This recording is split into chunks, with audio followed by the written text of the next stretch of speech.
con este examen que le vamos a dar de cuál será nuestro don. Entonces, después de esto vamos a organizar la iglesia en dones y vamos a presentar de paso el primer sábado de junio, sábado 7, vamos a estar presentando un programa misionero, un programa evangelístico basado en dones. Esto es lo que conocemos como evangelismo integral, todos involucrados, evangelismo basado en dones. Así que en este mes estamos hablando de los dones y al finalizar el mes estaremos dando el examen y ya para el 7 de junio estaremos presentando en PowerPoint un programa evangelístico basado en dones con el fin de que todos estemos involucrados, enfocados en un proyecto de crecimiento de iglesia. Así que oremos por esto, hermanos, y les invitamos a que todos los viernes estemos acá, y si por alguna razón un hermano no puede venir el viernes, entonces que lo vea por Facebook, para que podamos tener la secuencia de lo que estamos hablando. Y por último, si hay algún joven, en la parte de abajo tenemos el culto joven, así que todos nuestros muchachos están en la capilla de abajo adorando al Señor. Si hay algún joven acá arriba que quiere ir y participar con ellos, están invitados. Bien, vamos a cerrar nuestros ojos y vamos a orar para estudiar la palabra de nuestro Dios. Querido Padre que estás en los cielos, vamos a estudiar tu palabra. Te rogamos que nos ilumine para que todo lo que analicemos en esta oportunidad nos edifique espiritualmente. En el nombre de Jesús, amén y amén. Amén. Me gustaría en esta mañana analizar con ustedes por algunos minutos una epístola que rara vez la estudiamos. Hay libros en la Biblia que casi no lo atendemos. Hay libros que lo atendemos más que otros. Hay personas que atienden más el libro de los Salmos, hay personas que atienden más el libro de Apocalipsis, en fin. Y hay libros que rara vez lo estudiamos. Y uno de esos libros que de vez en cuando estudiamos es la carta del apóstol Pablo a Filemón. Vamos a abrir la Biblia y me gustaría enfocar dos principios elementales. Los quiero enfocar, pero no tan solo enfocarlos, sino ponerlos en práctica. Filemón solamente tiene un capítulo. Acuérdense que la fecha estimada de la escritura de esta epístola fue a principios de la década de los 60, es decir, entre el 60 o el 61 es la fecha estimada de la escritura de esta epístola. ¿La tenemos todos? Amén, gloria al Señor. Antes de leer algunos versículos, voy a repetir lo que dije hace un momentito. Voy a enfocar dos elementos de vital importancia. Y al enfocar estos dos elementos de vital importancia, me gustaría que lo pongamos en práctica. De modo que lo que vamos a hablar hoy es teología práctica. Teología práctica. Esta epístola trata acerca de dos personajes. El primer personaje, evidentemente, es Filemón. Y el segundo personaje es Onésimo. Cuando leemos la epístola, vamos a darnos cuenta que en su inicio el apóstol no tan solo se está dirigiendo a Filemón, sino que presenta algunos rasgos de la vida de Filemón que debe de constituir el estilo de vida de todo cristiano. Dice el versículo 7, Pablo hablando a Filemón: tenemos gran gozo. ¿Se cuenta que aquí Pablo, repito, le está hablando a quién? A Filemón. Tenemos gran gozo y consolación en tu amor. Tenemos gran gozo y consolación en tu amor, porque por ti, oh hermano Filemón, han sido confortados todos los corazones de los santos. Por ti han sido confortados todos los corazones de los santos. Basado en este versículo, concluimos entonces que Filemón tenía un estilo de vida irreprensible. ¿Cómo fue el estilo de vida de Filemón? Irreprensible ante la comunidad cristiana, ante la comunidad de los elegidos. Filemón fue un hombre, un siervo de Cristo, un discípulo del Señor, lleno de amor. Pero no tan solo Filemón fue un hombre lleno de amor, sino que también Filemón confortaba. Él estaba lleno de amor, pero aparte de esto, él confortaba el corazón de todos los santos. Aquí hay dos puntitos muy importantes. No tan solo era un hombre amoroso, o sea, pasivo, tierno, sino que trataba bien a quienes. Trataba bien a las personas. Aquí vemos, hermanos, un estilo de vida que debe de ser peculiar en la vida de cada cristiano.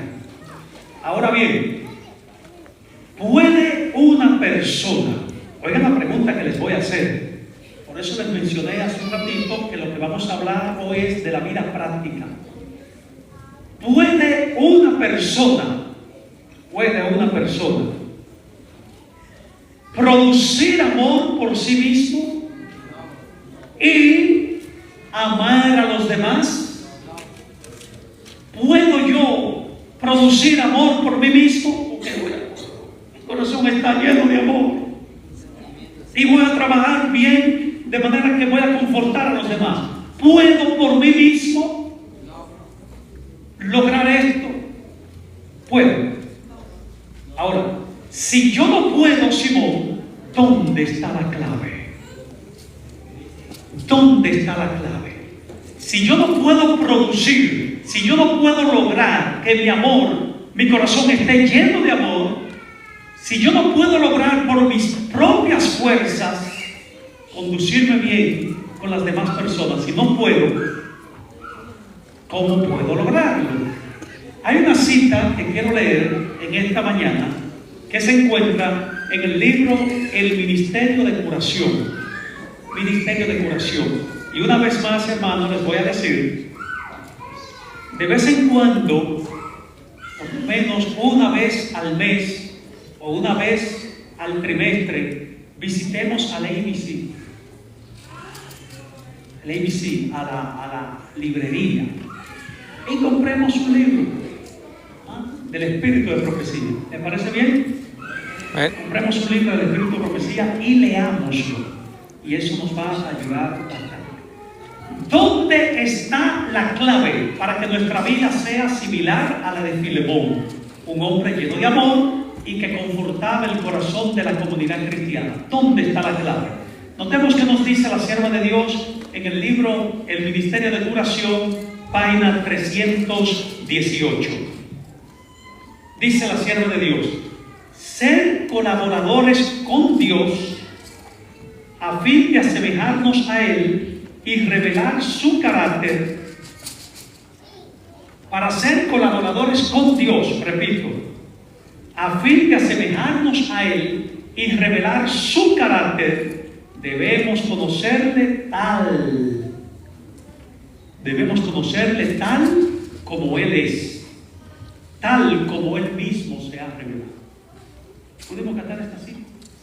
Amén. Para ser un colaborador con Dios y asemejarnos a Él, yo debo de conocerle. ¿Debo de qué? De conocerle. Pero nota lo que sigue diciendo la cita. El conocimiento de Dios es el fundamento de toda verdadera educación. Amén. y de todo servicio verdadero. Es la única salvaguardia contra la tentación y es lo único que podemos hacer para asemejarnos a Dios en carácter. La transformación del carácter, la pureza de la vida, la eficacia en el servicio y la adhesión a los principios verdaderos, todo esto depende del conocimiento de Dios. Pudimos cantar esta cita, hermano. ¿Qué es lo que está diciendo? ¿Qué es lo que está diciendo la sierva de Dios? La verdadera vocación, la mejor manera para yo reflejar el carácter de Cristo, un carácter amoroso, la mejor forma para yo confortar a los santos, la mejor forma para yo conducirme bien con otras personas, la mejor forma para yo lograr eso es conociendo a quién. Conociendo a Dios. De modo que, si conocer a Dios cambia mi carácter, si conocer a Dios transforma mi ser, mi estilo de vida, si conocer a Dios me lleva a comportarme bien en la comunidad de los elegidos, entonces, ¿qué debemos hacer? ¿Qué debemos hacer? Propiamente hablando, debemos conocer al Señor. Filemón fue un hombre que conocía a Dios. ¿Y cómo se conoce a Dios? Mediante el estudio de la Biblia, mediante el estudio de su palabra y mediante la oración. Yo quiero abrir un paréntesis acá, hermanos, rapidito. ¿Cómo conocemos a Dios? Mediante el estudio de su palabra y mediante la oración y mediante el canto. 3 puntos clave: estudio de la palabra, oración y mediante el canto. Ahora bien, hay muchas personas, recientemente alguien me dijo: ¿y cómo puedo? Leo la Biblia y no siento nada. ¿Cómo puedo lograr al leer la Biblia que estas letras pasen a ser vida en mí? Yo necesito leer la Biblia sin apuro. Es decir, si tú estás a la carrera, mejor no leas. En otras palabras, si tú vas para el trabajo a las 7 de la mañana, no te sientes a las 6:45 a leer la Biblia, porque no te va a funcionar, te va a engañar a ti mismo. Saca tiempo, tranquilo, siéntate y medita en lo que tú estás leyendo. Luego de que medites en lo que estás leyendo, habla con Dios mediante la oración y dile: Señor, ayúdame a poner esto en práctica.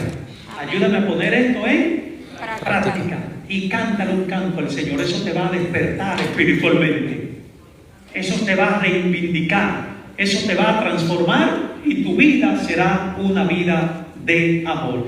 De modo, hermano, que Filemón era un hombre que conocía constantemente a Dios. Así que ese es el estilo de vida. Hablemos del estilo de vida ideal de todo cristiano. Hablemos un poquito más en relación a este hombre, a Filemón. ¿Quién fue Filemón? Si nosotros leemos en el versículo 2, en la casa de Filemón había una ¿qué? ¿Había una, Mario? Una iglesia. En la casa de Filemón había una iglesia. Si en la casa de Filemón había una iglesia, entonces la casa era como grande para poder agrupar 40, 30 o 25 personas. Si la casa de Filemón era grande porque había una iglesia, pareciera ser entonces que el hombre tenía buena posición económica. Es decir, le iba bien económicamente. ¿Cómo nos damos cuenta de esto?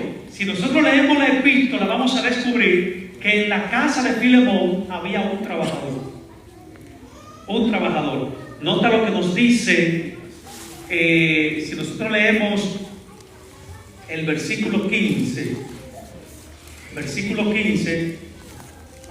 hasta el versículo 17, el trabajador que estaba en la casa de Filemón, o el esclavo, la palabra esclavo, no lo veamos en el sentido convencional de esclavo, mayormente era un trabajador, que eso era muy común en el Imperio Romano. Onésimo trabajaba ¿para quién? Para Filemón. Entonces, si Filemón, repito, tenía una casa grande, una iglesia allí, tenía buena entrada económica. Si Filemón tenía un trabajador en su casa, él podía ¿qué? Podía pagarle. Así que el hombre estaba bien posicionado en ese sentido. Pero hay un detalle. Si nosotros analizamos la epístola, hubo un problema en la casa de Filemón. Hubo un problema en la casa de...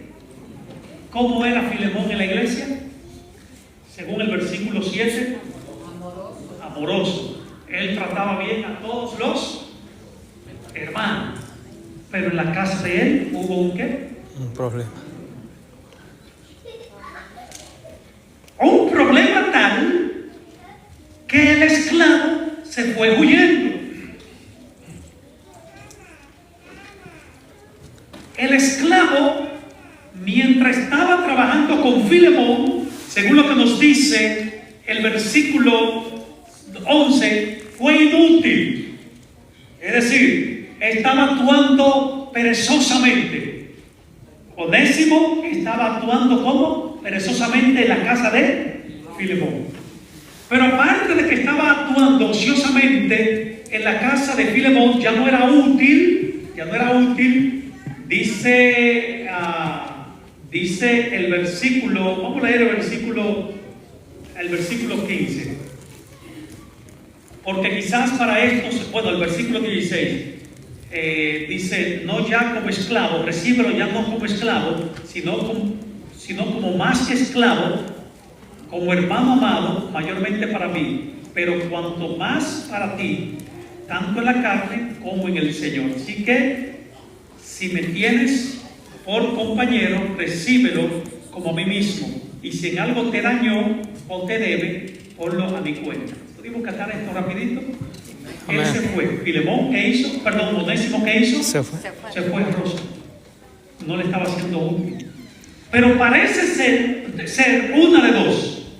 O que Onésimo le había robado, porque Pablo dice lo que te agarró, o sea, lo que se llevó, ponlo a mi cuenta, yo te lo voy a pagar. Puede ser eso. O número dos, puede ser que hubo una discusión entre ellos. El detalle es, según lo que nos dice la Biblia, sin amplio detalle, es que Onésimo llegó a un punto en que se fue de la casa. Se fue de la casa. Onésimo se fue de la casa. Ahora, cuando Onésimo se va, no por coincidencia, más bien por diosidencia, Onésimo se encontró con quién? Con Pablo. De alguna manera, de alguna forma, Dios provocó a que Onésimo, aquel esclavo inútil, Onésimo, aquel hombre que discutió con Filemón o que le robó a Filemón, de alguna forma Dios provocó a que se encuentre ¿con quién? Con Pablo. Y cuando Onésimo se encuentra con Pablo, y les voy a invitar a que después en su casa ustedes lean la epístola. Cuando Onésimo se encuentra con Pablo, ¿qué hizo Pablo? ¿Qué hizo Pablo? Vamos a ver si nosotros leemos desde el versículo 8, lo voy a leer un ratito en adelante, vamos a darnos cuenta que Pablo, cuando recibe a Onésimo, empieza a instruirlo. Pablo empezó a instruir ¿a quién? A Onésimo. Empezó a predicar. ¿Empezó a qué? Pablo trabajó evangelísticamente ¿con quién? Con Onésimo. Con Onésimo. Y Onésimo aceptó al Señor. Amén. Se entregó al Señor. Y ahora Onésimo le dice a Pablo: mira, Pablo, yo tuve un problema en la casa de Filemón. Dile, háblate con él. Me imagino que le digo: mira, arréglame allí. Y entonces en este contexto Pablo le manda esta carta. Cuando le manda esta carta a Filemón, le hace una petición. Vamos a leer a partir del versículo 8.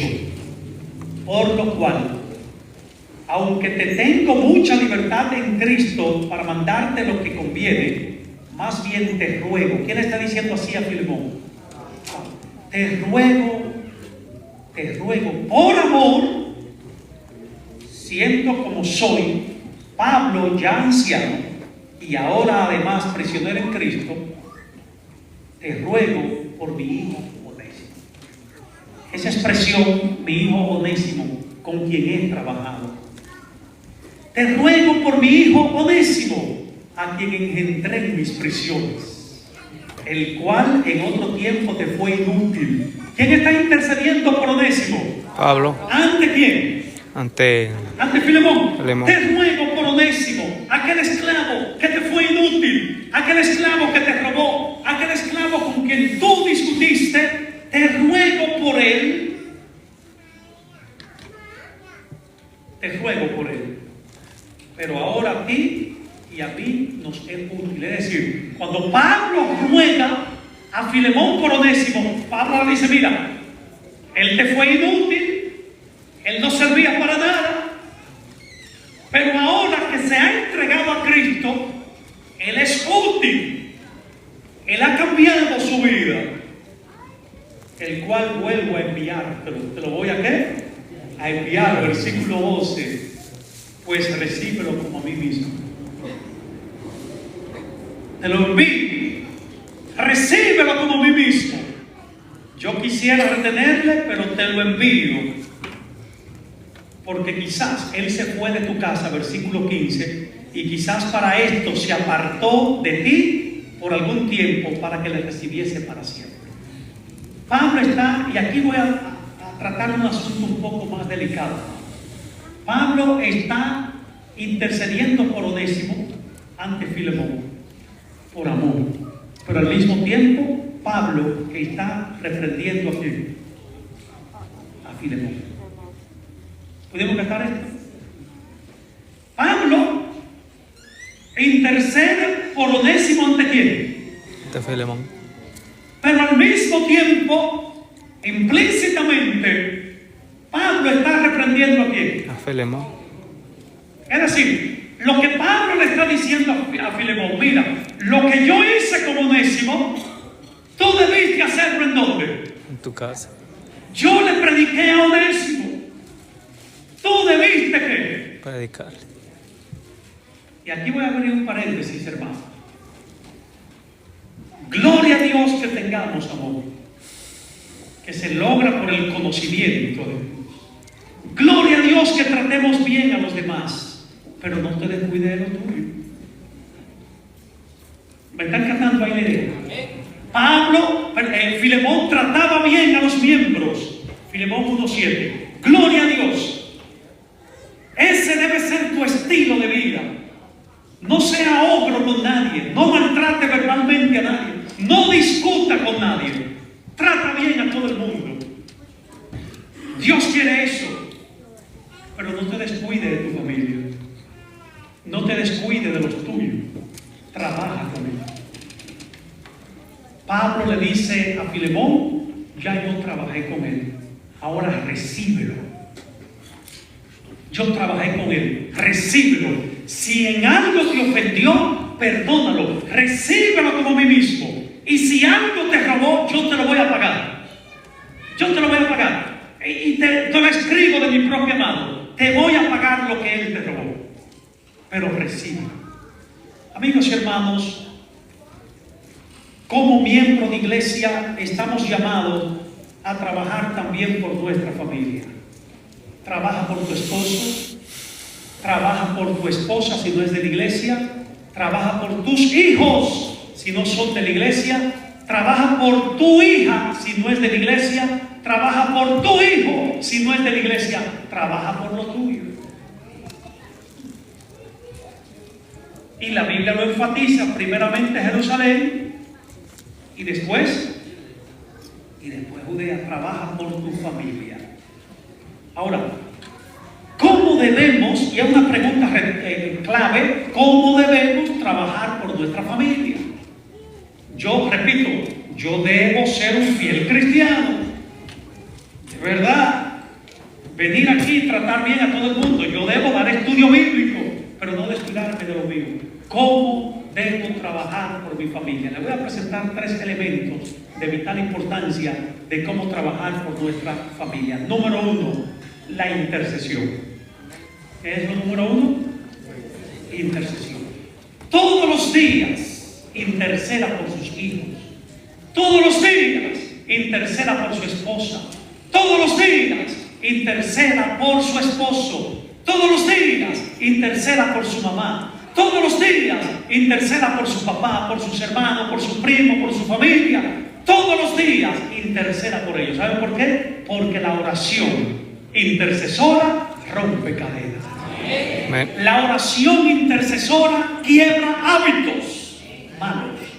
La oración intercesora transforma vida. La oración intercesora renueva a la persona. Interceda, no se canse de interceder. Pastor, que tengo 10 años orando. Siga orando, siga orando. Dios trabaja en el tiempo y en el espacio. Siga orando, siga orando. Y antes de que Cristo se levante del lugar santísimo y deje de interceder por la raza humana, miles de oraciones de madre, Dios la va a contestar milagrosamente.